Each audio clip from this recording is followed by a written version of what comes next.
সালামু আলাইকুম। আজকে আসলাম মিশরের এক কুটির শিল্প দোকানে, যেখানে মাটির তৈরি হাতে কারুকার্য করা শিল্পপত্র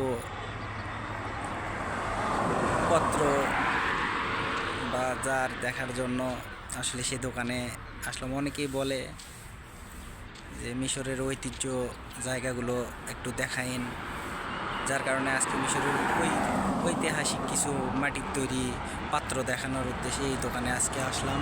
তো আমি যাচ্ছি, আমার পেছনে যেগুলো দেখা যাচ্ছে এগুলো সব মাটির তৈরি করা, এবং কি আমার পেছন থেকে যা এই দোকানটায় আমি আসলে আসলাম দেখার জন্য। তো দেখি কি কি এখানে পাওয়া যায়। তো পেছন থেকে আমি শুরু করছি। সামনের দিকে আছে, এখানে অনেক কিছু আছে মাটির তৈরি করা।